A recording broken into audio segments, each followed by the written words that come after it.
podcast little mini series right now, kind of like maybe it's going to be the first of its kind for us in an ongoing series as we see fit. And that is, I want to combat the wokeism and the revisionism in light of God in American history. The reason why Americans and the world has heard the term American exceptionalism, most people today, young people, certainly do not know the meaning of that term. It doesn't mean that we're better than anybody else. It means that God has done things in our country that he has not done with other nations. And that list is almost infinite if you take the time to study from the times of going back even as far as 1605, in my recollection, with Pastor Hunt in what would later become Virginia. That said, I want to just bring you just drop in no particular order. I want to just drop you into scenes in American history. These will obviously not be exhaustive. They hopefully will get you to go and research. And we just checked a moment ago, beware of Wikipedia, please. Beware of even some of the U.S. history sites that will question or cast doubt regarding things that remarkably are enshrined in granite or marble in our country, that you can go. These monuments have been there for decades, some over a century or more, where these great events have happened, eyewitness accounts, and then, you click on because you want a 15-second answer, and it tells you, well, it may or may not be true that George Washington fought this battle here or said this there, and it just is demonic. Hath God said? Well, it's certainly true when it comes to American history, and I just want to bring to your attention one of those things, and I'm going to paraphrase and draw up a recollection, but if you want to know more, I encourage you to go. I encourage you to go to books like this, "Miracles in American History" by Susie Federer. I encourage you to go to "Anything" by William Federer, her husband William Federer. Look at American Minute with William Federer. American Minute, great history lessons, all documented. But one thing I want to just bring to your attention is something that is so inspiring. And I see it every day in my office. In my office behind me is a replica of the oil painting, which was given to me. I originally purchased it at Mount Vernon, and then I wound up actually exchanging that one out because a great-grandson, I believe, Feinberg, is the original painter of that. The great-great-grandson gave me a very rare collector's item of that painting that's in my office. So I know a lot of people have the painting. I've been blessed to have an actual Feinberg give me that. And so what is that? It's that famous posture of George Washington kneeling beside his horse in prayer in the snow. The first thing that a critic is going to ask is, well, how do we know? There was no selfie taken. There was no pictures and photography. How do we know that they really happened? And then the prayer is recorded. Did you know that? In history, the prayer of Washington is recorded. When I say recorded, I mean written down. How do we know that? Well, because there were several, certainly one guy for sure, could have been up to three guys who, for either mischief, we're not sure exactly where Isaac Potts stood on, was he a spy by the British infiltrating our camp at Valley Forge, Pennsylvania? Or was it that Peter Gabriel Muhlenberg, the awesome soldier, commander, and pastor, overheard this? Or was it another individual whose name I forget right now? Anyway, by either one or three witnesses, this is what happened. Valley Forge, Pennsylvania, where I encourage you to go visit because it's epic. It's just preserved perfectly, is where the U.S. troops had been, I I want to say bed down for the winter, which is what you had to do in those days, but they had no beds.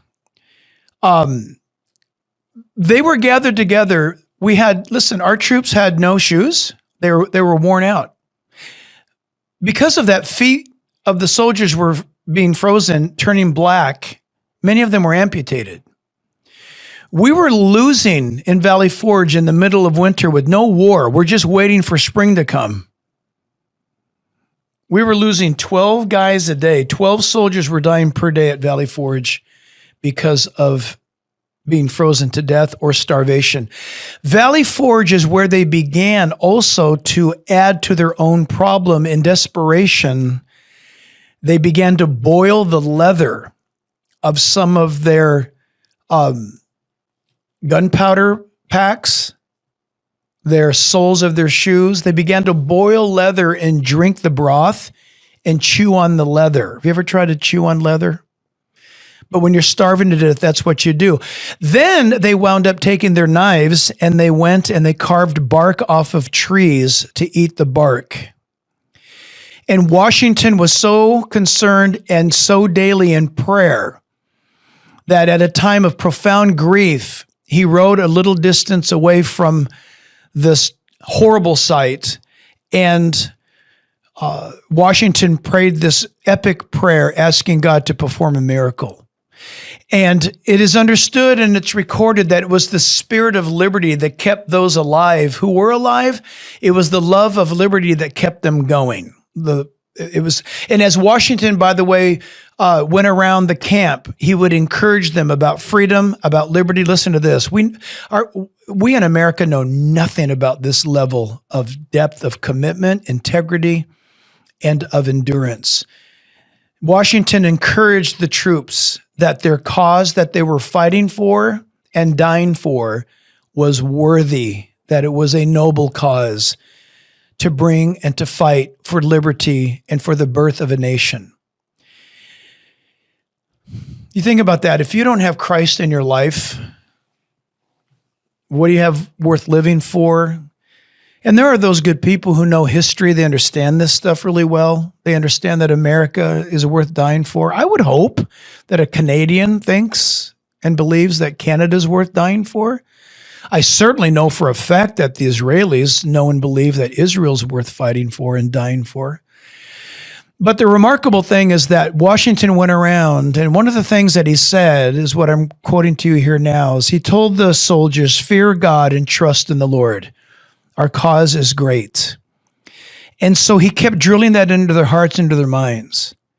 And so I want to encourage you that we're talking about a group of fighters, soldiers, citizen soldiers, mind you. This is not a standing army. These are farmers. If you read about our American history and the American Continental Army, you know that they were farmers. And did you know that they would come and fight for a few months and then go back to their home and harvest the fields and plant seed and then leave and go back to the battle? And Washington had to juggle. He and his brigadier generals were the full-time guys. The other guys fighting the battles were citizen soldiers, Minutemen. And so they weren't even professionals, or like the British called their own, regulars. The British had literal full-time paid warriors.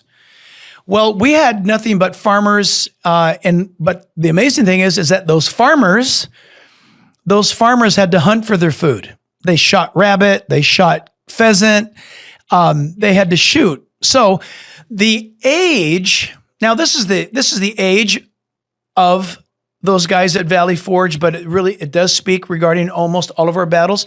The ages of our soldiers were somewhere between 20 and 60. That was the bulk, but there are some outliers. In the book of 1776, written by David McCullough, he points out that some of the soldiers were 14 years old. 14 years old. And yet, it was observed by the British command that these kids were better marksmen than his regulars.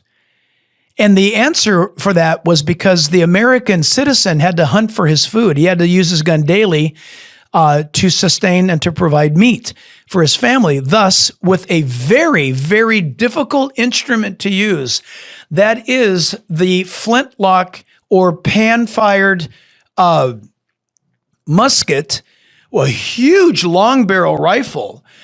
I say rifle. That's not exactly true at that moment. The barrel was not yet rifled. It was just pure bore musket ball where they would shoot this ball out of a long musket, and the aim was horrible. It wasn't until later that they started rifling the barrels, so that would cause the bullet to spiral and be more accurate. These kids, all the way up to men of 60 years of age, they were able to pick off British soldiers at a huge, alarming rate to the British regulars, because one American citizen soldier was extremely skilled because he knew his rifle or he knew his musket and he knew how to use it. And so in light of all this stuff, we were outnumbered, we were outarmed, but God gave, like David, Lord David prayed, give me skill in battle. And God did that to our founding soldiers for our founding nation. And as they were starving to death in Valley Forge, it seemed like it was completely over. At that time, by the way, keep this in mind, Washington with the troops at Valley Forge, they're about 25-ish miles away from Philadelphia, which is now under British control. In fact, the Liberty Bell that is now on display in Philadelphia at the Independence Hall, the Liberty Bell was taken down from the hall, and it was carted away almost 100 miles, 80 miles away, I believe it is, to Allentown, Pennsylvania, to hide the Liberty Bell. Isn't that awesome? And they held it,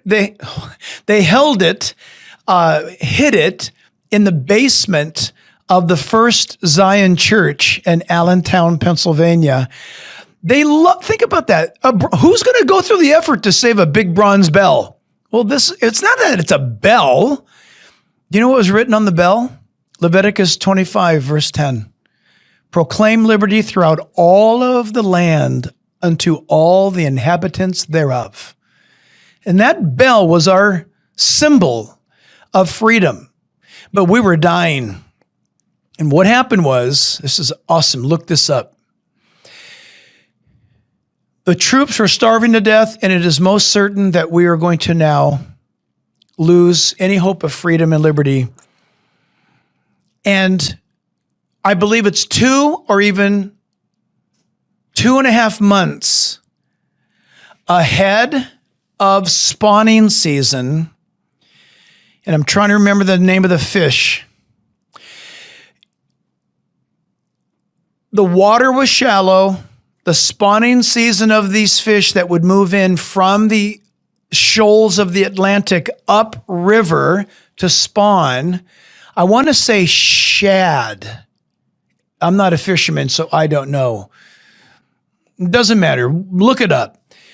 Shockingly, a miracle happened. The fish began to show up in advance, and they swam. Oh my gosh, one of our shad. I was correct. I'm 65 and a half years old, and I haven't totally lost my mind yet.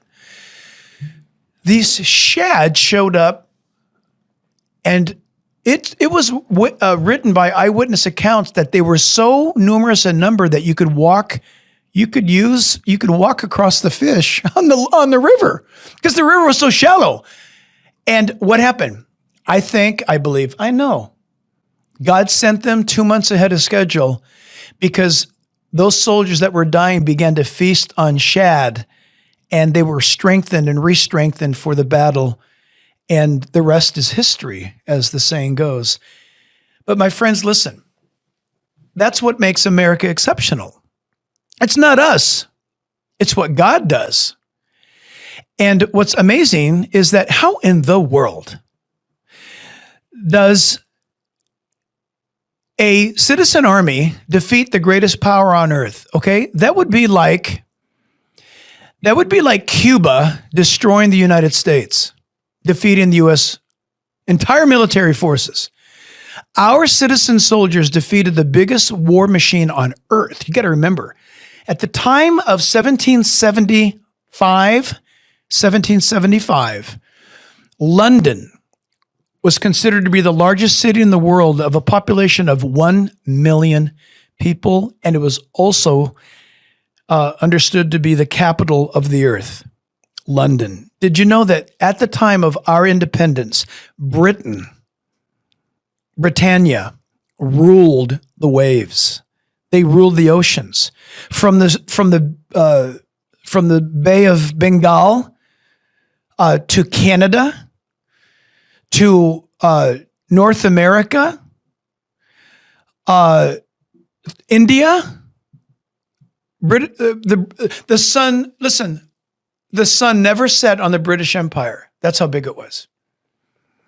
And the United States colonial forces lost more battles to the British than we won. So how do we win? Makes no sense.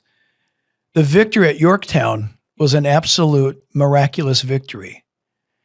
By the way, these are places that are national parks today. You can go to and visit those spots. You should take your kids on a field trip and go and play. You can actually go there, and the readouts are still there. They've never changed. They didn't remake them. The readouts where they set up their cannon fire and all of that, you can still go there. In fact, just down the street in Yorktown is Thomas Nelson's house. You know, Thomas Nelson Publishing, Thomas Nelson, his house, many of their homes still stand. In his house, there's cannonballs still stuck in the walls in Yorktown. We lose more battles, but we win the war. Does that sound familiar, Christian? How many battles do you and I lose? You and I lose battles all the time. But the Bible says that the war has already been determined. We fight our battles as believers every day. Could be depression, could be finances, could be relational challenges, could be the drama and the terror that divorce brings to a family. It could be life and death situations. It could be just you standing for righteousness and being hated by your community, including your own family. You've been isolated and cut off, whatever it might be. If you notice the battles that we have, so many times we fail at them. And yet, according to the Bible, it says that the war has already been determined. Washington, unless God told him something that we didn't know, Washington never flinched. He never gave up. He never quit. He felt like it, and you can read his own writings, by the way. I've read them many times. He was so severely depressed that he wrote his family members, Lund, Washington, and others, about how he had never been more depressed and despairing of his life than at this moment, he said. And if I would have known our plight and dilemma, that when Congress commissioned me, I would have denied the challenge. He said, if I had to do it all over again at that moment of depression, I never would have said yes to being general. You ever feel like that? Of course we do. But Washington hung in there because, listen, 5 a.m. every morning, Washington read his scriptures and prayed, according to Washington. And then when time allowed it, if they were not engaged in battle, he did it again at 10 a.m. George Washington. Incredible man of God, a man of destiny. That's why he's called the father of our nation. There's nobody like him ever. And if we were writing the Bible today, Washington would no doubt be included. But what I want to leave you guys with is the fact that you may be in your Valley Forge situation where it's just hopeless. I don't even know how we're going to eat tonight. I want to remind you that all of these moments of God's divine intervention in our lives, we're to read them, friend, student, mom, dad. We're to read this stuff to give us courage. Because I'm reminded right now of another group of people who are starving. In Germany, there was an orphanage, and that orphanage was dependent upon the donations of people in that town. And without the donations of the people in that town, these orphans would have nothing. And George Mueller, you ever heard of George Mueller? George Mueller was the overseer of that orphanage, and they had run out of milk, they had run out of bread. And Mueller didn't know what to do except but to ask God for help. And all the boys sat down at the table. Think of the faith this takes. Muhlenberg didn't say a word to the guys, to the kids, that there was no food or milk. And Muhlenberg, a famous painting. By the way, some of you have this in like the Daily Bread devotions. There's a picture of a man praying like this, sideways like this. It's George Mueller. And he's praying. And he's thanking God for the food, and there's no food. The little boys are there praying. And they don't know nothing. And why would he burden them when they can't do a thing about it anyway but pray? And Muhlenberg said, God, we thank you for this food today. In Jesus' name, amen. And if I do remember the story correctly, if not, I stand corrected. While he was praying or shortly after he prayed, there's a knock at the door, and there was a wagon driver, and he said, the wheel of my wagon has broken off, and I'm en route to deliver this morning's bread to market. If I don't unload this bread, it's going to rot. Can you use it? They brought it in. The guy left. They're eating bread. Mueller goes to the door, opens it up, and there's a driver of a cart, and it was a milk cart, and it had broken down. And he said, Mr. Mueller, this milk's going to spoil if I can't unload it now and have it be used. And they had milk. God's intervention. God will intervene in our lives. Listen, almost always not according to our timing. Almost always not when we expect. In fact, almost always when we have lost heart, or almost, when we've come to the end of it all, and we say things like, I have no reason to live anymore. The cart arrives, the milk comes, the bread is on the plate, the fish swim, and you're saved. Look to God to provide for all of your needs. We'll come back with more of these really moments in American history that we can bring to your attention, but by all means, study them yourself. And so listen, please, you can thank us, really, listen, keep your money. You can thank us by subscribing. You can thank us by sharing this with others. Hit subscribe, share with others, and by all means, remember this. We believe strongly here that it's time for you and I to live out what we believe in, because it's time for real life. It's time for authenticity. God is waiting to move in your life. God bless you. This Jack Hibbs podcast, as well as all the broadcast outreach opportunities, are listener supported. Will you consider partnering with us through a special gift? Go to jackhibbs.com to learn more and stay connected.